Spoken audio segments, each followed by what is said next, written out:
فتح الله لك. طيب فضيلة الشيخ، عايزين نلقي الضوء على أهم نقاط الخلاف وأيضا الاختلاف في زمن سيدنا الرسول صلى الله عليه وسلم، وكيف تعامل المصطفى عليه أفضل الصلاة وأزكى السلام مع الخلاف والاختلاف في زمنه.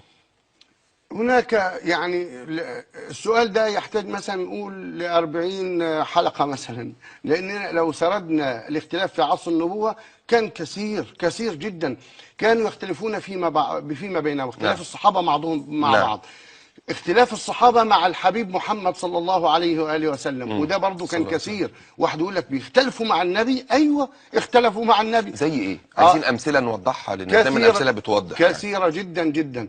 يعني من الأمور يعني التي اختلفوا فيها عند النبي صلى الله عليه وسلم، مثلا عند موته قبل الموت قال: ائتوني بكتاب أكتب لكم كتابا لن تضلوا بعده أبدا.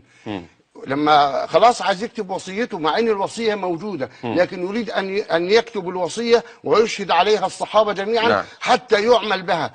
ولو اجابوا النبي صلى الله عليه وسلم لعشنا في رغد من العيش، لكنهم اختلفوا عند النبي صلى الله عليه وسلم. سبب الاختلاف كان ايه؟ ما هو يعني ليه حدث هذا الاختلاف؟ انا اقول لحضرتك، سيدنا عمر ومن معه قالوا: يعني يا رسول الله حسبنا كتاب الله. يعني هو اجتهد وقال حسبنا كتاب الله، احنا معنا كتاب الله، ما وجدنا فيه من حلال احللناه وما وجدنا فيه من حرام حرمناه وخلاص. ما تتعبش نفسك. يعني مش عايز يتعب النبي صلى الله عليه وسلم.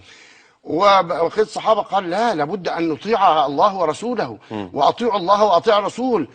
اتوه بكتاب، خلوه يكتب، خلوه يعرف الامه، خلوه يبين للامه حتى لا نختلف مين اللي بعد، مين خليفه من بعده، ثم من ثم من ثم من. كان هيوضح كل الامور. كان هيوصي بوصايا معينه موجوده، كان هيوصي باهل بيته الكرام، كان هيوصي ببعض الصحابه، كان هيوصي، كان هيقول كلام كتير رائع، كلام كان هيمنع الخلاف في الامه الاسلاميه. لكن شاءت اراده الله سبحانه وتعالى، اختلفوا عند النبي صلى الله عليه وسلم، فحتى ان سيدنا عمر قال: إن الرسول يهجر. يعني خلاص غلبه الوجع وخلاص، يعني ده ما ينفعش يكتب ولا ينفع وكده. والصحابة كان، فلما رأى النبي صلى الله عليه وسلم هذا الاختلاف قال: اخرجوا عني، اخرجوا، يعني اطلعوا بره. ما ينفعش اختلاف قدام النبي. حضرة سيدنا المصطفى صلى الله عليه وسلم ما ينفعش.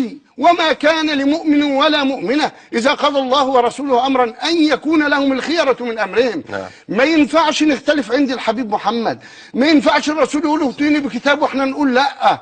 طب ده معلش، ده مشفقين عليه، ما فيش حاجة اسمه مشفقين. فهذا اختلاف دار بين الصحابة. ورفع الأصوات في حضرة المصطفى، وده ذكر يعني الله يفتح عليه، رفعوا أصوات أمام المصطفى صلى الله عليه وآله وسلم.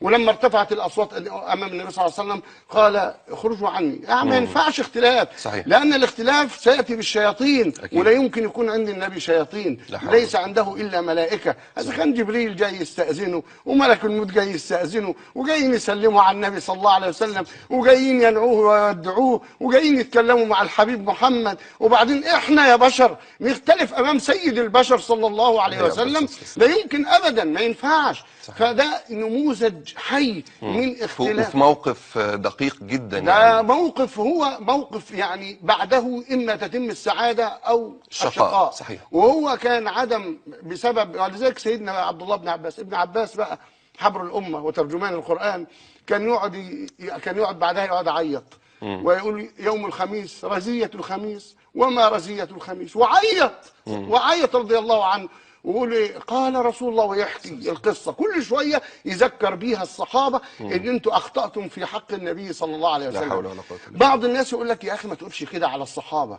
اقول له: يا اخي وانا ده انا بقول لا يتقول عليهم، هو بيذكر واقعة حدثت. ده لابد ابن عباس ان يذكر، ولا بد لحسن ان يذكر، والاستاذ هاشم يذكر، كلنا نذكر. لان تاريخ، ولا بد ان احنا نعلم ان احنا قصرنا في حق النبي صلى الله عليه وسلم. وبعدين خليني اقول لحضرتك عليها افضل الصلاه والسلام.